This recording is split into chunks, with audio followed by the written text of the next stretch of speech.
Hello everyone. For this lesson, we're really going to be looking at solving trigonometric inequalities, and then we're going to actually use identities that we've been learning the past few days. So as you can see, I've already got the top section entirely filled out. If you don't have it filled out, I would actually stop and fill it out first, fill out as much of it as you can without referencing anything, and see what you remember. So once you have these filled out, then we'll just kind of dive right in. So what we're doing is we're going to be solving these trigonometric inequalities, but we're only going to solve them over the period from 0 to 2 pi. So we're only looking at a single cycle. So looking at this first one here, we're going to treat them just like we would an equation. For this first one, I have 2 sine x plus 4 less than 1/2 sine x plus 4. So what I'm going to do is first I'm going to get rid of the 4 on both sides. So that's going to leave me with 2 sine x less than 1/2 sine x. The next part is I see I have 2 sine x's on the left and I have half of a sine x on the right. I know typically most people hate fractions, so I'm going to go ahead and actually multiply both sides by 2 just to eliminate the fraction. You could subtract by a half and you get the same thing. So this is going to give you 4 sine x less than sine x, and then I'm going to subtract sine x.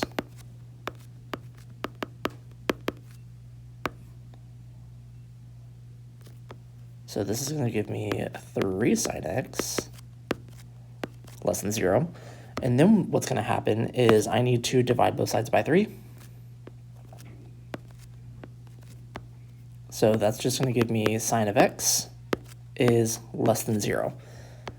So what we want to do now is we essentially are going to look for the roots. So I'm going to set up a sign chart with the roots. So I'm going to actually solve when sine of x is equal to 0. So this is going to happen at 0 and pi. And then what I'm going to do with these values is I'm going to set up a sign chart.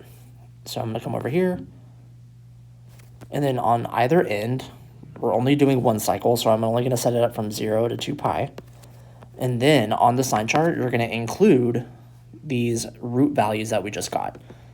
So we already have 0 over here, so I'm not going to worry about including that one. And then the other value we need is going to be pi. So I'm going to throw that right in the middle, which conveniently is right in the middle between 0 and 2 pi. And then we're looking to see which interval is actually going to satisfy the inequality where sine is less than 0. So I'm going to test this inequality using these intervals. So I need to look for some test values that are going to be between 0 and pi, and then between pi and 2 pi. So my go-to between 0 and pi, I like to use pi over 2. And then between pi and 2 pi, I'm going to use 3 pi over 2. And then I'm going to solve the inequality using those test values. So I'm going to do sine of pi over 2, and I want it to be less than 0. So I want it to be negative, essentially. So if I do sine of pi over 2, that's going to give me 1. We're asking ourselves, is 1 less than 0? Well, no, it's not. So what that tells me is this interval will not work. Now I'm going to jump over to the next interval. So now I'm going to test sine of 3 pi over 2. And I want this value to be less than 0. So if I evaluate sine of 3 pi over 2, that's going to give me negative 1. And I want to determine if that's less than 0, which, yes, it is. So that means this interval, it will work. So for my final answer, I only will want the interval from pi to 2 pi. And then you need to represent that information in terms of an interval. So notice how we cannot be equal to anything. So what that tells me is that we cannot be equal to the actual endpoints. We just want everything in between. So we're going to use parentheses in our interval. So I only want from pi to 2 pi. So this would be your interval for number 1.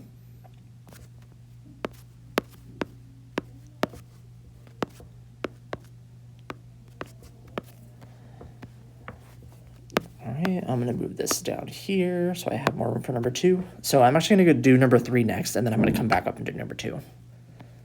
So for number 3, So now we have 2 cosine squared x plus 5 cosine x plus 2, and we want that to be greater than or equal to 0. For this one, as you can see, hopefully you can see, we're actually going to solve this one by factoring, by grouping.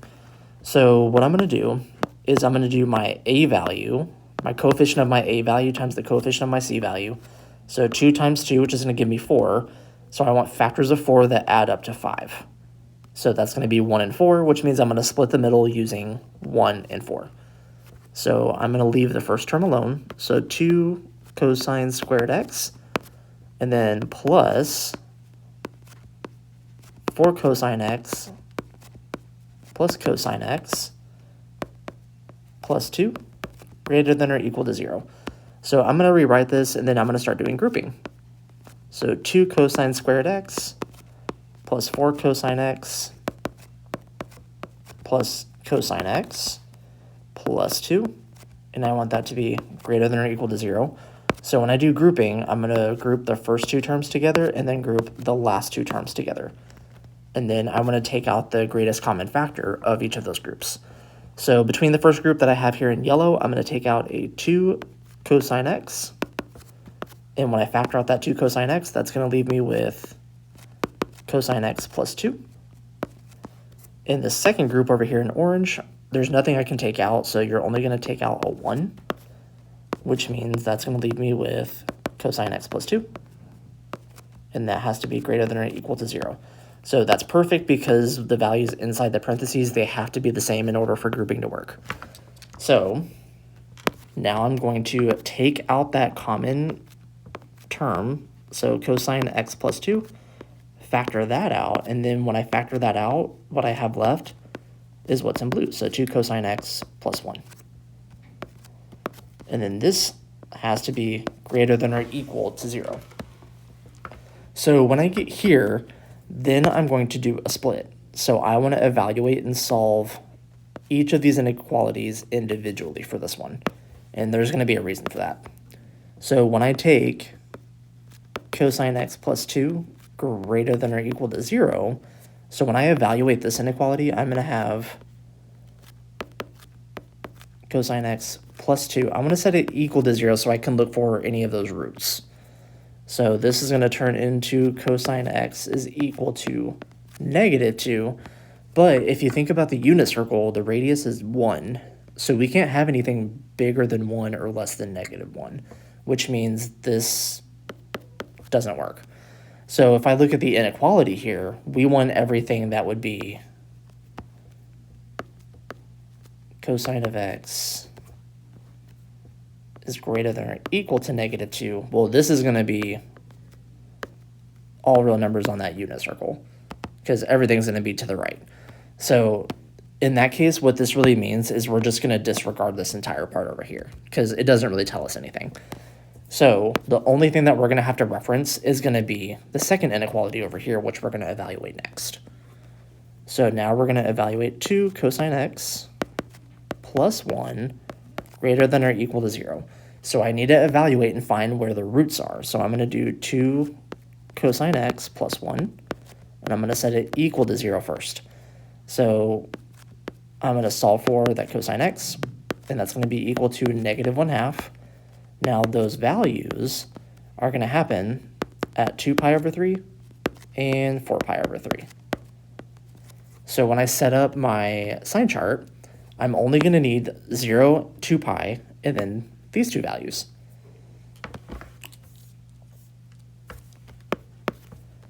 So we'll do it over here. I'm not going to do number 4, so I'm going to kind of bleed over here a little bit. Okay, so we're going to have from 0 to 2 pi, which is going to be our closed interval. And then I'm going to include 2 pi over 3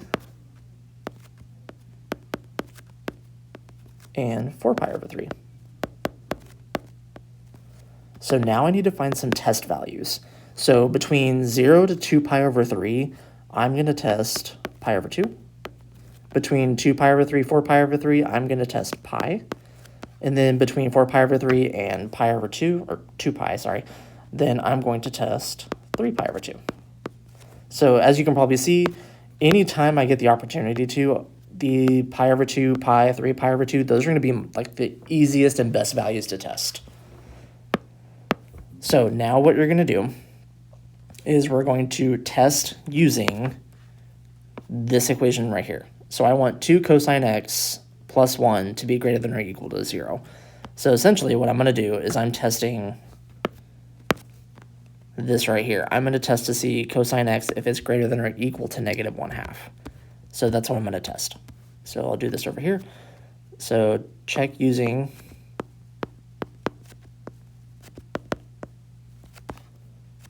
cosine x greater than or equal to negative 1/2.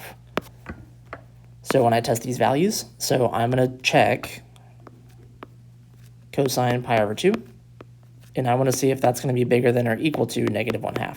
So cosine of pi over 2 is going to be 0. So is 0 greater than or equal to negative 1/2? Yes, it is. So that means we're going to have a check mark on that interval.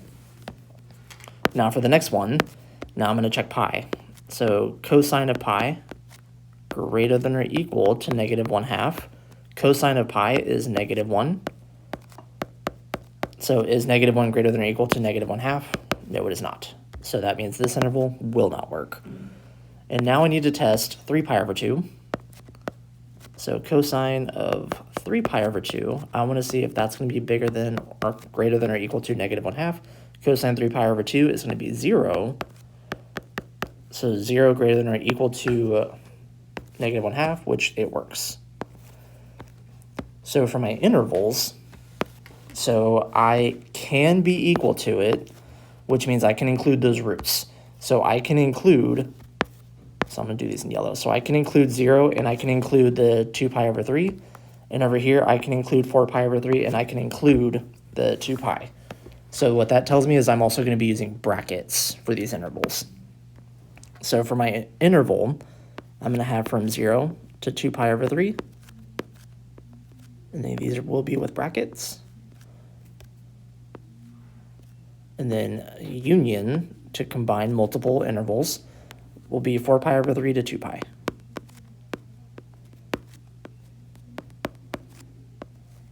So this would be your interval. Ta-da!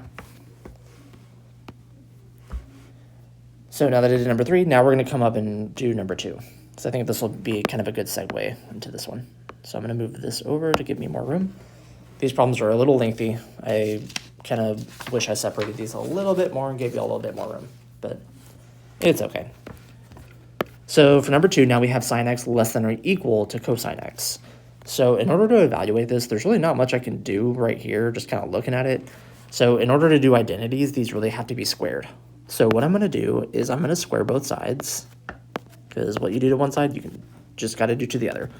So that's going to turn this into sine squared x less than or equal to cosine squared x. When you get to this point, you can change either the sign right here into terms of cosine, or you can change your cosine in terms of sine. It doesn't matter which one, you should get the same answer either way. Me personally, I like to work with sine more, but that's just me. So I'm going to change my cosine. So I'm going to leave my sine squared alone. So sine squared x, and then this is going to be less than or equal to cosine squared x, which I'm going to use Big Papa, which this is going to be 1 minus sine squared x. So now I'm going to evaluate this equation. So I'm going to add a sine squared x over.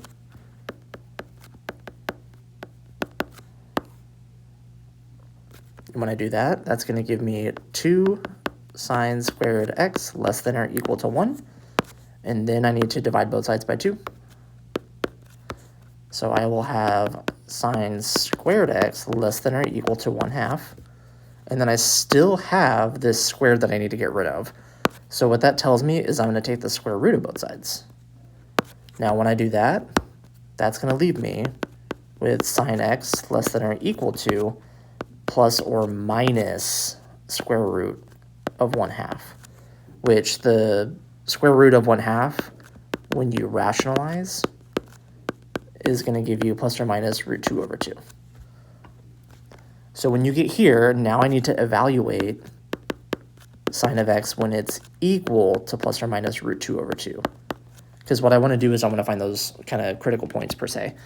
So this is going to happen at all your pi over 4s. So this is going to be 1 pi over 4, 3 pi over 4, 5 pi over 4, and 7 pi over 4.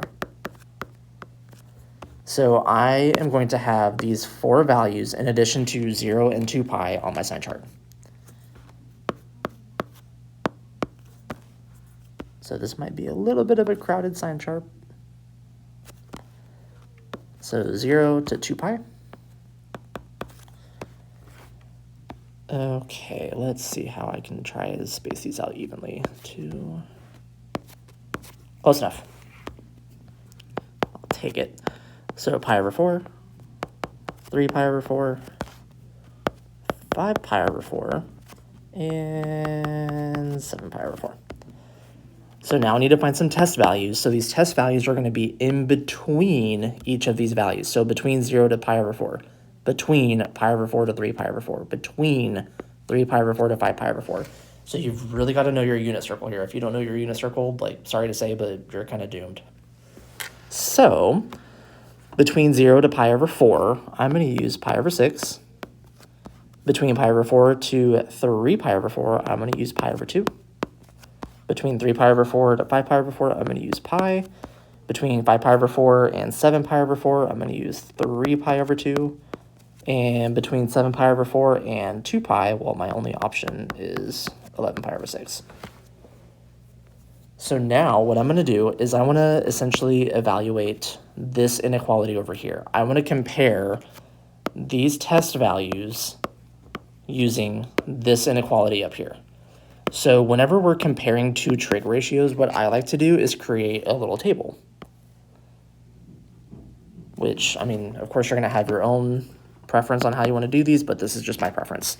So I'm comparing the sine value to its cosine value. So I'm going to have sine of that value and then cosine of that value. And then over here, I'm going to actually have a little column to ask whether I accept or deny. So the x values over here, these are going to be all my test values.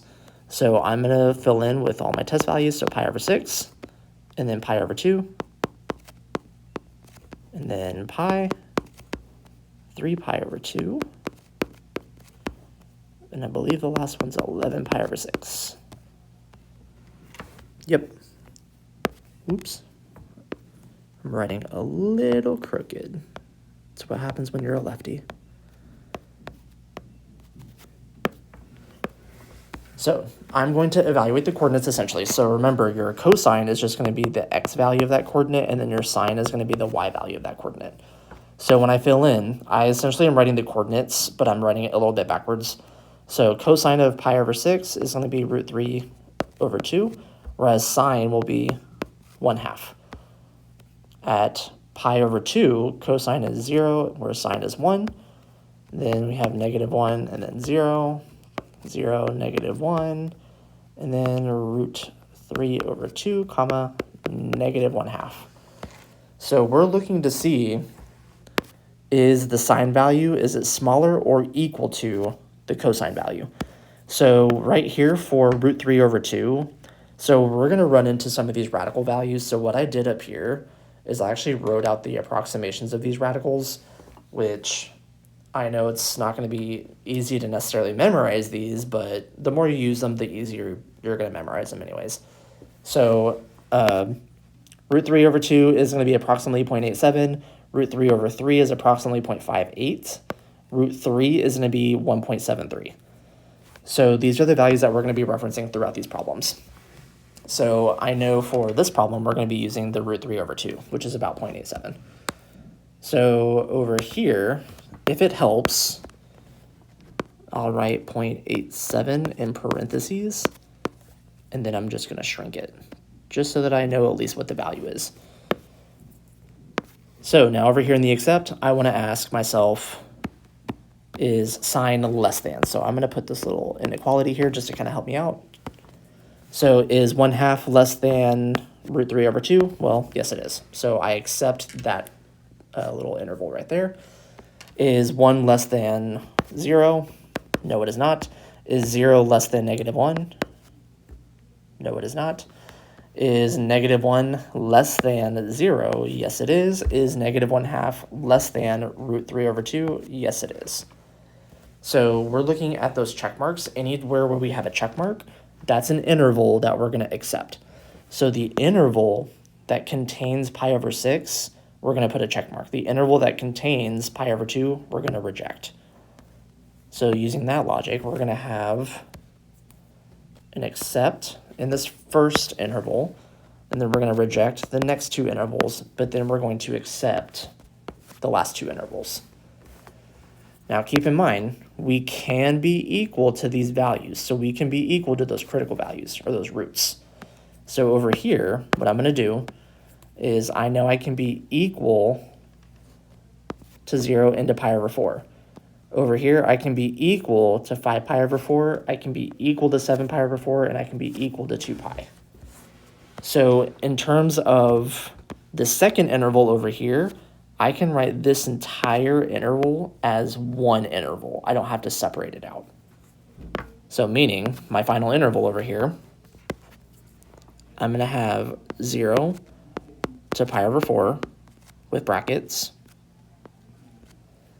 And then we're going to use a union, and then I'm going to include 5 pi/4 all the way to 2 pi.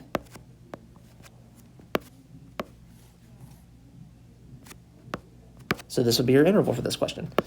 Now, I do want to do this question's interval again, but I'm going to change to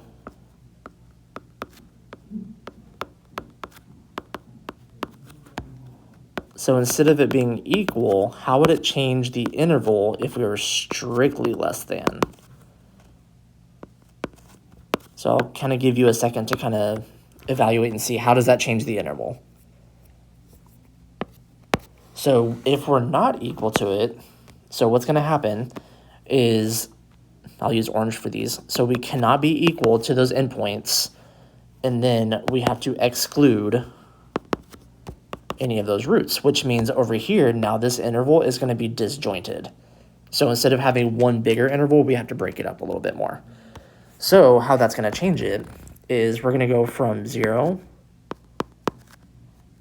to pi/4, but with parentheses, and then we would go from 5 pi/4 to 7 pi/4. So we have to have a little bit of a gap at 7 pi/4 since we can't include it. And then we would pick it right back up at 7 pi/4 all the way to 2 pi with parentheses. So that would be what would happen if we can't be equal to it. So as you can see, just that slight subtle change can really impact what the problem looks like and how it changes the answer. Moving on. So now we're going to look at number 6. So I'm going to do number 6 and number 7. So I'm not going to do 5 or 8 because they're going to be very similar to the ones that I'm about to do. So I'm just not going to do these. So I'm going to use a lot of that space to help me with those because these are going to take up a good amount of room. Now for number 6. What we're looking here is now we have a little bit more of an intricate inequality. So we've got cosecant squared x plus cotangent squared x that's greater than 1. Now you have an option here. You can either change your cosecant squared x into terms of cotangent, or you can change your cotangent in terms of cosecant. I would switch whichever one that you're not comfortable using. So if you're better working with cotangent, then switch your cosecant. If you prefer to work with cosecant, then switch your cotangent. So me personally, I would prefer to work with cotangent rather than cosecant. That's just me. So I'm going to move or maneuver my cosecant. So cosecant, that's going to turn into 1 plus cotangent squared x, then plus cotangent squared x greater than 1. Let's move this down a smidge. Now I'm going to combine like terms, or rather, let's do this. So I'm going to subtract 1 on both sides. So I'm going to have cotangent squared x plus cotangent squared x greater than 0. And then I'm going to combine like terms. So cotangent squared x plus cotangent squared x is just going to be 2 cotangent squared x greater than 0, and then I'm going to divide by 2. So I want cotangent squared x to be greater than 0. Now, I still need to take the square root, so I'm going to copy and paste, and then I'm going to take the square root. So when I take the square root, what's going to happen is I'm going to have cotangent x, that's just greater than 0, and now I just want to evaluate this to find those intercepts. So I'm going to find where cotangent x is equal to 0. Now that's going to happen at x equals pi over 2 and 3 pi over 2. Now for the next part, what's super, super important, which the other problems didn't have, is you also need to account for potential asymptotes. Now, because we're working with cotangent, cotangent is going to have asymptotes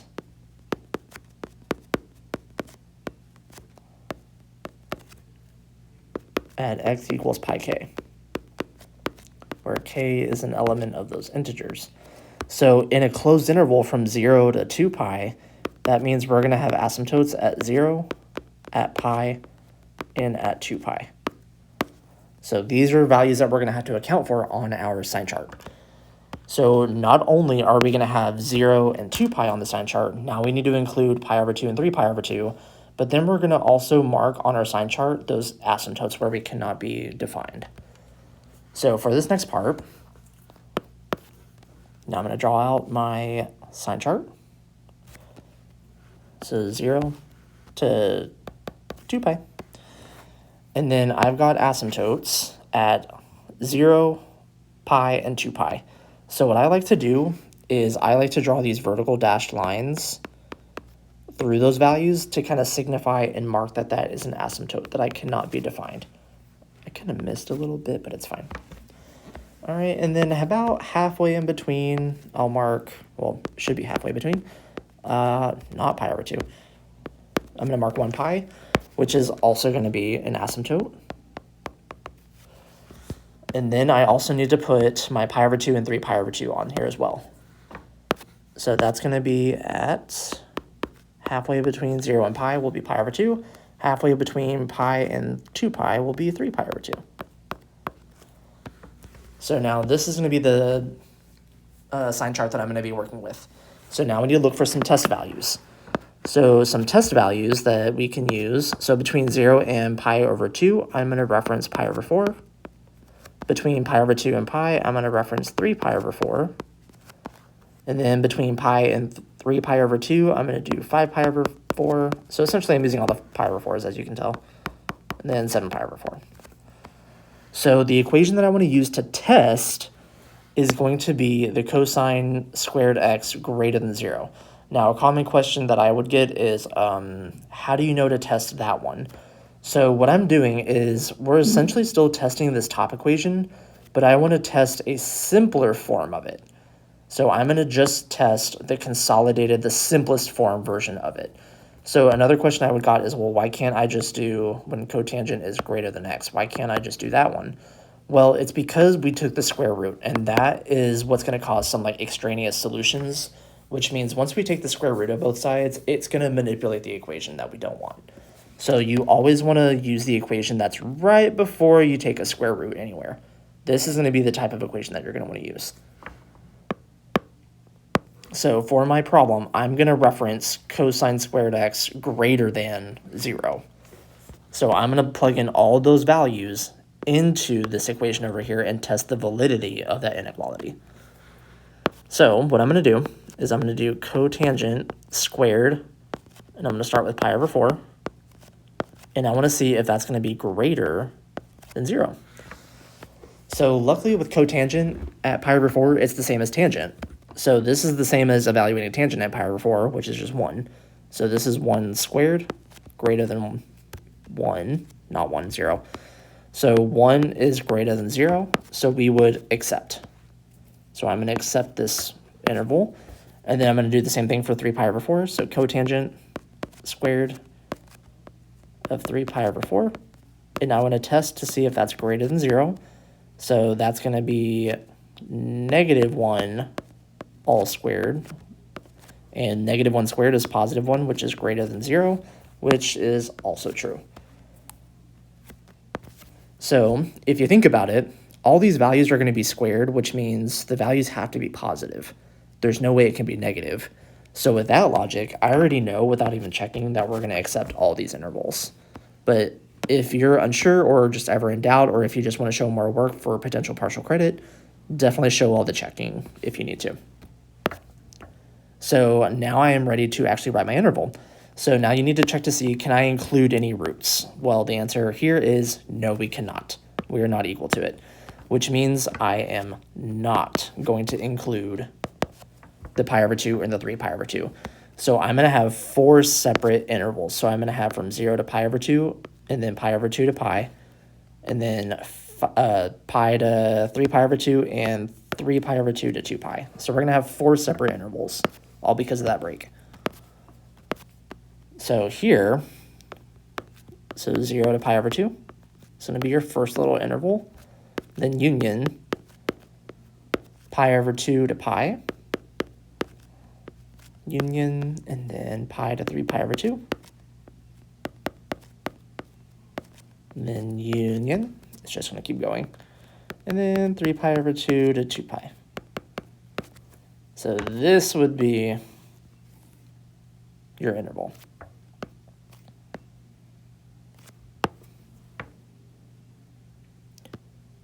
Potentially what I could see them doing, now this is kind of an extension here, they could also potentially write it as x just cannot equal all the multiples of pi over 2. So they potentially could write it this way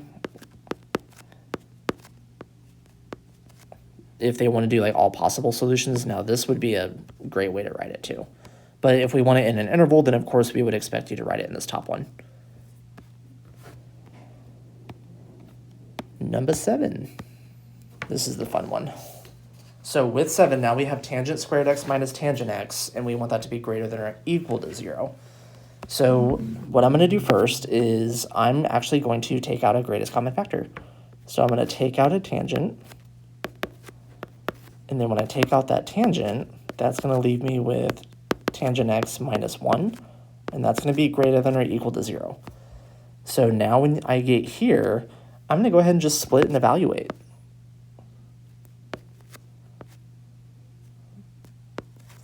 So we're going to have tangent x greater than or equal to 0.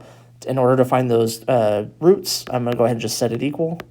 So when tangent of x is equal to 0, and then that's going to happen at 0 in pi. Now for the other equation over here, now this is going to be tangent x minus 1. And we want it to be greater than or equal to 0. So when I evaluate to find those roots, so tangent x minus 1 equal to 0, so we're solving for when tangent x is going to be equal to 1. Now that's going to happen at exactly pi over 4 and 5 pi over 4. So in quadrant 1 and quadrant 3 where it's positive. And then with tangent, you have to also ask yourself, are we going to have asymptotes? Well, yes. So we have asymptotes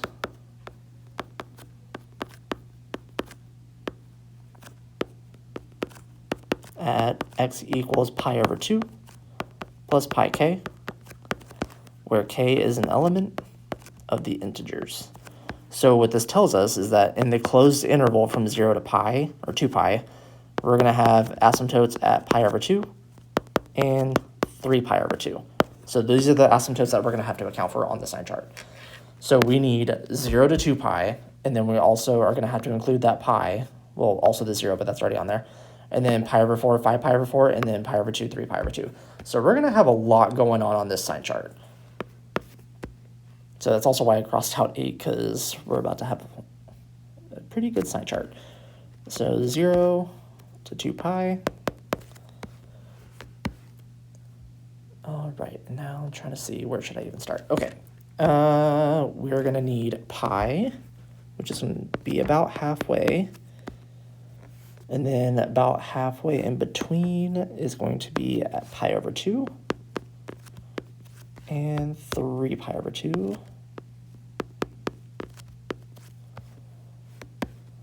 So I've got 0, I've got pi over 2, 3 pi over 2. Now I need the pi over 4, which is going to be halfway between 0 and pi over 2. And then I need the 5 pi over 4, which is going to be after pi but before 3 pi over 2, which is right here. Okay, now I'm going to space these out, or attempt to. They don't have to be like perfectly spaced by any means necessary, but I like having them spaced out so we can clearly see what's going on. So now I'm going to go ahead and mark the asymptotes. So the asymptotes are going to be at pi over 2, 3 pi over 2. And over here.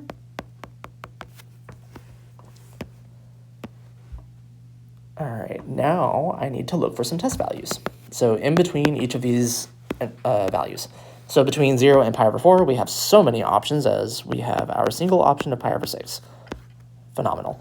All right, between pi over 4 and pi over 2, we have another assortment of options of pi over 3. Between pi over 2 and pi, we have more options. I like to do the pi over 4s when possible. Then we have pi to 5 pi over 4, which means we have to do 7 pi over 6. Between 5 pi over 4 and 3 pi over 2, we have to do 4 pi over 3. And between 3 pi over 2 to 2 pi, we have a few more options, so I'll do 7 pi over 4. So with this, what's annoying about this is when you look back over here, we're looking at the original setup here. So what this tells you is I want to take one value and multiply it times another. Whoops, wrong way. So I want to evaluate, and the product must be positive or 0. So just like what I did up here with number 2, I'm going to make a table. So once again, if there's a specific way that you want to do it, it's really up to you. I'm not going to stop you. I do want to move this a little bit. Let's move you over here since I'm not doing 8. We'll just do a table here. Okay, so we have our x values, which are going to be our test values. And then we have tangent of x. So I'm going to take the two components of that inequality. So tangent x, and then we also need tangent of x minus 1. And then we're going to look to see whether we're going to accept or reject. Which actually, rather than accept, reject, I'm looking at the sign. So I'm actually going to look at the product. And we're just going to determine whether it's positive or negative. So really what's important here is the sign, not the value. So that's what I really want to emphasize. It doesn't matter the actual value. What matters is the sign. Is it positive or is it negative? So in this case, I'm going to write down all my test values. So we've got pi over 6. Then we have pi over 3. I'm going to give myself ample room. Then we've also got 3 pi over 4. 7 pi over 6. 4 pi over 3. And 7 pi over 4. So I'm going to evaluate all these values at tangent. So at tangent, or no, not at tangent, at pi over 6, tangent of pi over 6 is going to be root 3 over 3, which, as you remember, as I referenced at the very beginning, we're going to be referencing these values. So root 3 over 3 is going to be about 0.58. So I'm going to make that little mark kind of in the, as a subtext, just so that I know it's there. All right, and pi over 3 is going to be, tangent value at pi over 3 is going to be root 3, which, as I saw before, this is going to be about 1.73.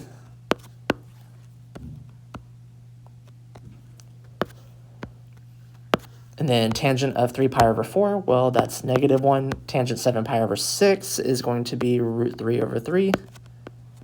Tangent 4 pi over 3 is going to be root 3. And then tangent 7 pi over 4 is negative 1. So I'm going to go ahead and copy these over.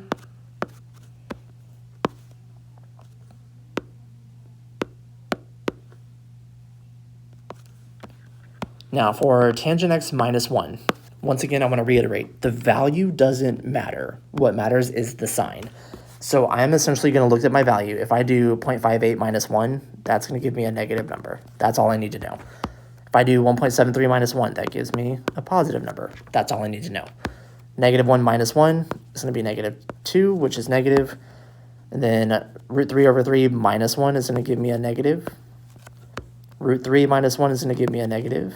No, it's not. It's going to give me a positive. Then negative 1 minus 1 is going to give me a negative. And then we're looking at the product.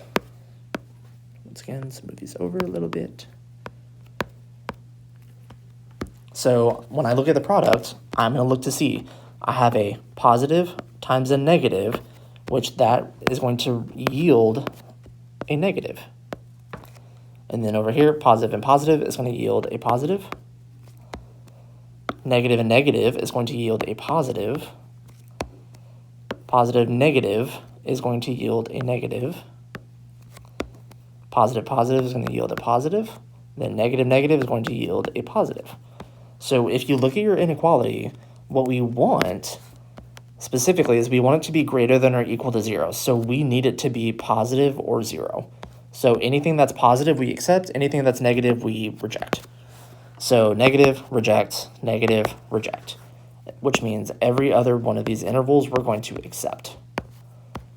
So the interval that contains pi over 6, which is going to be the first interval, I'm going to reject. The interval that contains 7 pi over 6, which is right here, I'm going to reject. And then the rest of the intervals we're going to accept. So now we want to represent this information in terms of an interval. Now keep in mind, we can be equal, which means I can be equal to those critical values, but I cannot be equal to asymptotes. So I can be equal to pi over 4, but I can't be equal to pi over 2 since that's an asymptote. I can be equal to pi since it's a root. I can be equal to 5 pi over 4, it's a root. I cannot be equal to 3 pi over 2 because it's an asymptote, but I can be equal to 2 pi. So this one's going to have both parentheses and brackets kind of all over the place. So for this one, my interval, I'm just going to write it down here, because it's going to be kind of a long one. So I want pi over 4 with a bracket going all the way to pi over 2, but this one's with a parenthesis because we can't be equal to it. And then we're going to have a union, pick it up at pi over 2 with a parenthesis, and then going all the way to pi, but with a bracket, and then union. And then we're going to go from 5 pi over 4 with a bracket to 3 pi over 2 with a parenthesis, and then union, 3 pi over 2 with the parenthesis, going all the way to 2 pi with a bracket. So this would be your interval. So double check. So pi over 4 with a bracket to pi over 2 with a parenthesis, pi over 2 to pi, 5 pi over 4 to 3 pi over 2 with the parentheses, then 3 pi over 2 to 2 pi. Yep. So this would be your interval. Wow, this was absolutely disgusting. Have fun, make good choices, don't get arrested. Bye-bye.